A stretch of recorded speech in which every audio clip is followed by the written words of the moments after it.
Machine. Manhattan Project War Machine. Yep. So this is a dice drafting game with a little bit of resource management. But before we get into it, don't forget to hit that subscribe button and that notification bell because board games are amazing, and that's what we do here at Legends of Nirvana. Now, Randy, can you tell us a little bit more about the Manhattan Project War Machine? So this is part of the Manhattan Project series. Manhattan Project, it was a classic game, then they released a expansion for it many years later. They released a second version of the game years after that. And then I didn't even know this was coming until I saw the list of things on Board Game Geek for being released at Gen Con, and I was super stoked about this game. So this is Manhattan Project War Machine is a dice version of Manhattan Project, supposedly. It's not that closely tied. Board Game Geek has a rating for it of 6.8 and a rank of 11,373.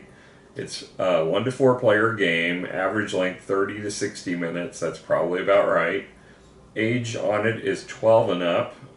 Sarah, you were able to play just fine with a little bit of guidance on some of it. I see it being 12 and up, but it just depends. You had a lot of experience in board games. Yeah. So it just depends on what your child knows and... Yeah. Yeah. Design is by Jan M. Gonzalez. Art is by Heiko Gunther. And published by Grail Games. It's a dice rolling, worker placement, and engine building game. The MSRP on this is $39.99. Tabletop Merchant has it cheapest for $30.99, followed by Card House at $31.99. Miniature Market's actually selling it for MSRP, which is kind of surprising. All right, so let's dig into quality of components. So we have inlaid boards that are in several different pieces. Yeah, well, that's important because you have to flip certain yeah, ones. you have to slowly upgrade They are them. linen finished. They are. You do have these chunky dice, which I'm kind of actually glad that they're kind of hefty because some of the small dice, we're getting old. When you roll itty bitty dice, it gets rough. Okay. They do have custom shaped wooden bits with keep track. with their screen printed on a few of them. Yeah, then you have a lot of different tiles. They are linen finished. The cards they do have linen finish on them. Overall, I don't think there's anything spectacular, but I think it's well functioned. I'll give it a 7. Yeah, that's what I was at too. I think it's a 7. So it does have a central board. The central board does have a slight linen finish. It's basically it's got different variable lengths on it depending on player count. It is one-sided though. And then you've got tiles that you're potentially going to acquire during the course of the game that represent different buildings, and those are all linen finished as well. So yeah, I think 7 is a fair score for this. Okay. All right. What about you, Sissy? What do you think? I'm going to say about a 7. I'm going to say a 7.5 though. 7.5, okay. Yeah. All right, well, okay. All right, so let's move on to the actual theme. There might be a theme. Well, I mean, it's themed around all the Manhattan Project games are about war and building up your arsenal. I mean, that's what this one is. I love the art as far as each player has these boards that look like the propaganda you saw in World War II. The art is beautiful. I love it. And the color palette. Yeah. The color palette is really pretty. Yeah, I like it's like on the cooler side of yes, colors. It is on the cooler side of colors. And, teal. Okay, so I'm not going to lie to Guy. I did not like how this looked. Okay. When I saw the back of it, I made the comment of, I want to play a different game. Randy got upset with me. He's like, you haven't even played it yet. I'm like, it wasn't visually stimulating to me. The board it's just, I don't know. Now this part's okay. This part's fine. But this is not very attractive to me. I don't know what it is. Theme kind of failed on me. I understand it's about war, but yeah, you have construction hut, emporium, treasury, courthouse, but nothing really hardcore. I can't give this a really high theme score for me because I'm not in love with it's not attractive to me. I'm probably gonna give this a 5.5 to 6. This just wasn't my cup of tea. Obviously, you guys liked it though. Well, it's the theme is different from the art, first of all. And we put it in the same category. Yeah, but the theme is, I don't really understand it. I've never played any of the other Project, whatever. Manhattan Project ones, Manhattan Project. I don't know if you guys have or have not, you studied but Manhattan Project in school? No, Or okay, so it's basically where the atomic bomb was developed for World War II. So most of the games involve you enriching uranium and doing things to build the bomb. But I didn't see any of that. That's what I'm saying. This definitely veers from that theme. This is about building up your arsenal and building up your production of your military stuff. I mean, all the buildings have to do with that, but none of them are. There's nothing about other than This the could be atom anything. on there. Yeah, this could be anything. Yeah, it's very loosely tied to the Manhattan Project. I think I love the art. I like the propaganda appearance of it. Just this, maybe. Well, it's not that, but it's also the phrasing on the boards and the cards. You get the different businesses and the government grants. You know, I like all of that. I'm going to give it a 7. Okay. What about you? I think I'm gonna give it a 6.5. Okay. You're in between. Yeah, it's like the art is really pretty. That's why I'm giving it such a high score. But I don't personally know the theme. I know it's about world wars. I know it's about World War II and about atomic bombs. But other from that, I don't really know it, and it doesn't really interest me that much. No, I totally legit. Now, I will say, I just realized that this was a hazard sign. Mm-hmm. So I get why they tried to do it there, but visually, it just looks like cones to begin with. Oh. See? It took me... Listen, I've been staring at this game thinking, I don't like You this got game. the atoms on here. I mean, it's clearly that's what it's supposed to represent. The only thing I tied together was the atoms. Yeah. Yeah, so... Okay, so we got our scores for theme. Little of a range here on the theme. Normally, most of us kind of agree. I played most of the other games. And okay, so you guys have a semblance. I've always had a fondness for Manhattan Project, the original game, and of course the movie was amazing that came out. So. And when was that? Last year. It was the Barbieheimer, wasn't it? Did we even watch? I saw it. I didn't watch it. I don't think you did. Don't look at me. Yeah, probably not appropriate. All right, so moving on to the rulebook. Randy, tell us about it. Well, it's a 6-pager, but it's a trifold. Oh, so you do not like trifolds. I don't like trifolds. So it's been a while since we've had a trifold. So they learned. You complain enough about it. But it's even odd because it's like the first page is on one side, and then the last 2 pages. So it's not even a standard trifold. No, trifolds don't make any sense. Yeah, the rules are very simple to this game. So. You know, at first it was a little tricky to understand why, because when you set up, the first player has more resources than player 4, which is kind of odd, backward in most games. But as you play and you realize people acquire resources off of your rolls, it makes a little more sense. You know, as far as the actions, there was one piece that we struggled with a little bit because the example didn't really show what we were asking about, or looking for, and that's to do with in the game you follow the player, and that's how you get resources. So whatever actions they take, you can follow them, but it says if you play a lightning bolt, then they can't follow, but it wasn't really clear if that meant you couldn't follow that entire space, like the action from the original.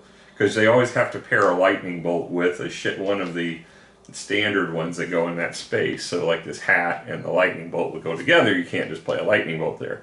But it doesn't really clarify whether you could do the hat action, but you couldn't do the lightning bolt or what have you. But it's then as you read through it a few times, it'll make more sense because you play one die at a time technically and trigger it. Yeah, so you would get it but not the lightning bolt. Yeah, so then it made more sense. But you know, first we just were playing it where we were laying out all of our dice because you roll them together. It's very similar to. It's almost more like Elder Sign than Yahtzee, but a Yahtzee style rolling system. But you have to keep one of your dice each time. So, you know, you end up playing them one at a time, though. So it didn't click right away. But other than that, I think the rules did a fine job. I just wish they had a little better example there. and it won a trifold. The, Give it a score. I will go ahead and give it an 8 because it is short. It's to the point. Then again, the game. Well, for what it is, it's actually a fairly complex rolling game for as simple and short as this game is. I will say, but it's not that complex in rules. Okay. So I think 8's a fair score. All right. So moving on to the actual gameplay. So Sarah's going to be our first player. And she's going to take 3 dice. She hasn't earned this 4th die yet. She did in the game, but not on this So you first go around. start out with no resources except for what you get based on turn order. So if Sarah's first, she would get a 2 on gold, 1 on the pink, which I'm assuming is like the uranium, and 1 on the steel. You don't even know what the pink is. No, it doesn't say. It just says. It says food. It says food. Oh, food. Okay. Yeah, one. Why money, is food pink? It says food and steel. It's a meat cube. I guess it's spam. It's spam. It could be McDonald's. It's that mystery meat they put in the No, McDonald's. it's got to be spam. It's in a can. Oh, All right, so she has 3 dice. So what are you going to choose to do? Yeah, and your board would all be flipped upside down, so you would not have access to any of the starter stuff, and you would not have any buildings at the beginning of the game. Well, we don't have to remove all that right now, guys. Yeah. Sorry. So It's your turn. You got rolled 3 dice. What you got? I got the star and 2 lightning bolts. Okay, so you have to keep one. Which one are you going to keep? Probably the star because usually the lightning bolts are your last option. Okay. Yeah, they grant you less resources. They go to the gray instead of the black. Yeah, and the gray has basically a much weaker production options than what's in the Okay, standard. so now you're going to roll? You can only roll 3 times. No matter what, no matter how many Yeah. dice. So now you got a hat and a lightning bolt. What you going to choose? I to? like the hat. Okay. So I want to roll the lightning bolt. Might as well. You know what? A lightning bolt. All right. Okay, so now she's going to put the dice at the appropriate locations. And technically you're playing them one at a time, and you would get the resources. Okay. So right now, what would you want in the stars? Probably just 2 meat, 2 food. 'Cause Okay. That's good to have at the beginning. And of you the would game. have 1 of each. All right, so now I'm going to Okay. follow her. Now she, I have to go into the gray area. Now the gray area has less. So if I were to choose food, for example, I would only get 1 of that. Or I can trade in my steel for a victory point. I'm actually going to choose to get resources this time as well because hopefully I can build a building at some point. Yeah, and the other options you can build a building at cost, but from this location only. And right now we don't have enough steel or money to do that location. So each location has its own cost. There it's a combination of money and steel. Down here it's steel and food, and over here it's money and food. Okay.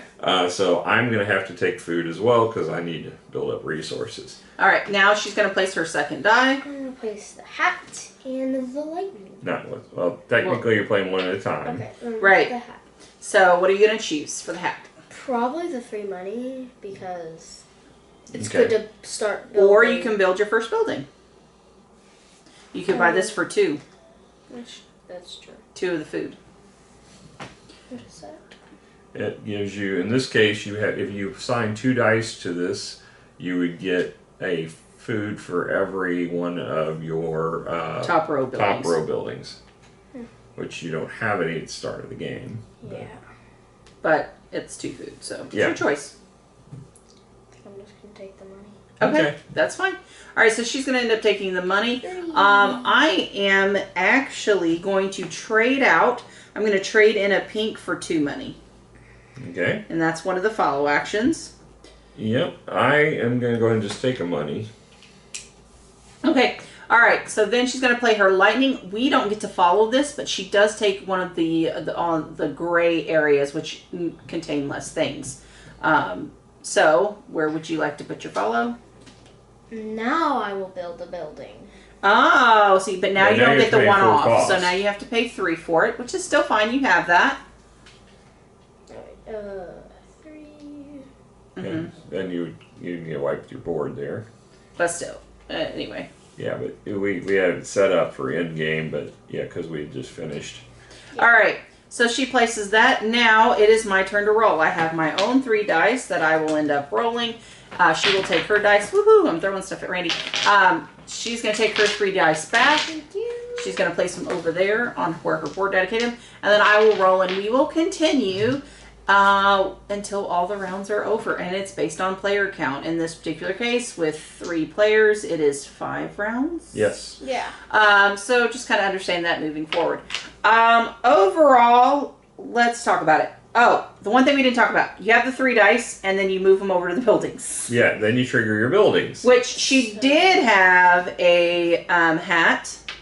And she had a lightning bolt. So she can actually put her dice here. She can also place this dice. Unfortunately, she doesn't have any green buildings to trigger the brown one off of. Or gray one. But she could have, as she could at the time. Yeah. In this case, it doesn't do anything, and that's why we put them back over. And the other thing we didn't talk about is you get dealt two sets of 2 cards at the beginning of the game. You get a grant, which is in-game scoring if you meet the condition on it. And then you get an action that gives you a variable player power that no one else will have, and you get to choose one of the 2 to keep. And this is where you can play, these are nuclear symbols or atom symbols are wilds. They will represent any symbol you want, but when you can play them on here to get a special ability. But you also get a -1 victory point every time you use it. Unless you can recycle and clean them up. Yeah, so there are things that you can do, which I do kind of like the fact that you can get rid of them. And they become positive victory points. Right. If you do. And they're hard to get rid of. They're not like super easy. Yeah. So I thought that was a good balancing act. I thought that was fine. So overall, I was surprisingly enjoyed the game more than I thought I would, because it is still a little dry for me. And it gets a little repetitive of doing the dice and doing the thing. I wish I would have noticed to focus on the engine a little bit more at the beginning. So I think that kind of hurt the feel for me a little bit. So I'm probably going to give this a 6.5. I am a little higher because I love engine building games, and this is another one very much like It's a Wonderful World, where you get your engine running and the game shuts down right as you get it running the way you want it to run. Yeah. In this case, I think that they shut it down optimally, because the game basically, you would end up having too many resources at the end, I think, and too many buildings. I think they cut it off at just the right point. But yeah, you definitely are building up, and then you're wishing you could have a few more rounds because you want to get that engine actually performing the way it should. Because you can use buildings that piggyback off of other buildings. Sarah's got one, like we showed, that actually piggybacks off of other buildings. But the thing is you're really spending most of only your actions to build those most of the time. So most of the other you're doing is gathering resources on the other players' turns. And if you have 4 players, it even goes down further. It becomes 4 actions you get. So, it's going to be a very tight game. As far as the gameplay, I think I'm a 7.5 on it. It's where I'm at. Yeah, I could agree. I really liked the game, though. It was fun. I liked how the wilds, like, they give you a negative point. It's, like, interesting. Mm-hmm. I like it. I'm going to give it an 8.1. Wow. I like it. Okay, I you really really like it. I will say, though, at the very beginning, you were not a fan. You were on Struggle Bus at the very beginning. I don't know what you're talking about. And I also say I like the fact that you build out your board in addition to building up the cities or the buildings. You also are adding on where you can have more resources, or you're adding on more dice. I never could get the option to set up my dice. You all both got it. I could not. Just one. But it's still another action. But mine was like the run before the last one. Like, I only got one more action. And that's going into it, playing a little bit differently. I might enjoy it more knowing what I know now. But that initial playthrough was a little rough on me too. I'm like jonesing to play it again. It's like I like this, but now I want to go back and also play the old Manhattan Project games, because this theme has always appealed to me, and this one varies enough from it. It doesn't feel like it's a dice version of Manhattan Project like I was expecting it to be. I still enjoy it, but it's not the same at all as Manhattan Project. Okay. All right, guys. Well, thank you so much for joining us. We had an absolute blast, and hopefully you'll come hang out with us again. We'll catch you guys later. Bye.